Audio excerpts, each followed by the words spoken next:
ভোররাতে অবশেষে ধরা পড়ল সুন্দরবনের রয়্যাল বেঙ্গল টাইগার। আতঙ্কের অবসান হলেও প্রশ্ন রয়ে গেল। দক্ষিণ ২৪ পরগনার কুলতলি ব্লকের কাঁথামারি এলাকায় ফের একবার দেখা মিলল সুন্দরবনের রয়্যাল বেঙ্গল টাইগারের। গত কয়েকদিন ধরে এলাকায় তীব্র চাঞ্চল্য ছড়িয়েছিল বাঘের গতিবিধি নিয়ে। স্থানীয় বাসিন্দারা জানান, জঙ্গল সংলগ্ন অঞ্চলে মাঝে মধ্যেই বাঘের পায়ের ছাপ, গবাদি পশু নিখোঁজ হওয়া এবং রাতের বেলা অদ্ভুত আওয়াজ শোনার অভিজ্ঞতা তাদের উদ্বিগ্ন করে তোলে। এরপর থেকেই এলাকায় আতঙ্ক বাড়তে থাকে। সূত্রের খবর, রয়্যাল বেঙ্গল টাইগারটি বন জঙ্গলের সীমানা ছেড়ে ঢুকে পড়েছিল জনবসতির কাছাকাছি।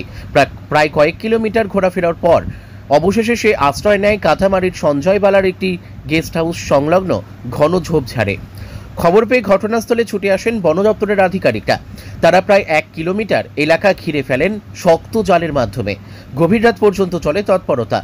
এরপর রাতেই প্রস্তুত রাখা হয় একটি খাঁচা, যাতে দুটি ছাগলকে টোপ হিসেবে ব্যবহার করা হয়। ভোর রাত প্রায় ৩টে নাগাদ সফলভাবে সেই খাঁচায় ধরা পড়ে বিপজ্জনক বাঘটি। বন দপ্তরের আধিকারিকরা সতর্কতার সঙ্গে বাঘটিকে ঘুমপাড়ানি ইঞ্জেকশন দিয়ে নিয়ন্ত্রণে আনেন। তারপর তাকে তুলে নিয়ে যাওয়া হয় বন্যপ্রাণী পুনর্বাসন কেন্দ্রে। বাঘ ধরা পড়ার খবর ছড়িয়ে পড়তেই এলাকাবাসীদের মধ্যে স্বস্তির নিঃশ্বাস। অনেকে বন দপ্তরের ভূমিকায় সন্তুষ্টি প্রকাশ করলেও তাদের মনে এক বড় প্রশ্ন এখনও রয়ে গেছে, বারবার কেন বাঘ ঢুকে পড়ছে গ্রামে। স্থানীয়দের মতে, বনাঞ্চলে খাদ্যের অভাব অথবা বসবাসযোগ্য পরিবেশের পরিবর্তনের কারণেই বাঘ জনবসতির দিকে এগিয়ে আসছে। বিশেষজ্ঞরাও মনে করছেন, জলবায়ু পরিবর্তন, নদী ভাঙ্গন এবং বনাঞ্চল সংকোচনের ফলে বন্যপ্রাণীরা নিরাপদ আশ্রয়ের খোঁজে জঙ্গল ছেড়ে বেরিয়ে আসছে। এই ঘটনার পর বন দপ্তর এলাকায় নজরদারি আরও বাড়ানোর সিদ্ধান্ত নিয়েছে।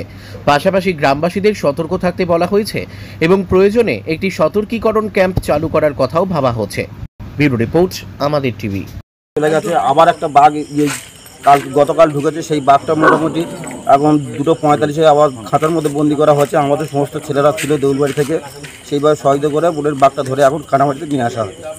মানে কতটুকু স্বস্তি এই যে বারবার বাঘ ঢুকছে? প্রচুর স্বস্তি আছে মোটামুটি, এখন আর আতঙ্ক থেকে অনেকটা মুক্ত আছে। আপনার নাম? আমার নাম শঙ্কর হালদার, দেউলবাড়ি 210 নম্বর বুথে 50 সদস্য। খুব ভালো। হ্যাঁ, বারাসাত, কলকাতা 124।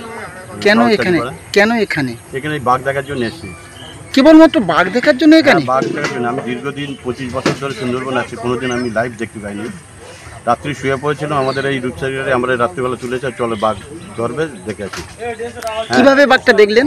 ওই খাঁচার মধ্যে এসেছে, একটু পর্দা তুলে একটু দেখলাম উঁকি মেরে। খাঁচার মধ্যে বাঘ কিভাবে এলো? খাঁচার মধ্যে জাল পেতে, এই খাঁচা পেতে ধরেছে এরা।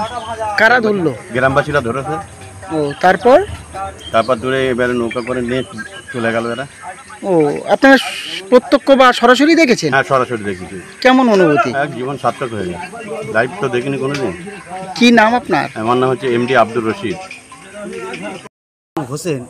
আমরা এসেছি হচ্ছে বারাসাত সাউথ কাজীপাড়া। খুব সুন্দর লাগলো, এরকম অভিজ্ঞতা কোনোদিনও হয়নি। মানে এরকম সামনে থেকে বাঘ দেখার যে একটা এত সুন্দর, সত্যি খুব ভালো লাগলো। কেবলমাত্র কি বাঘ দেখার জন্য এখানে এসেছেন? হ্যাঁ, শুধুমাত্র বাঘ দেখার জন্যই আসলাম।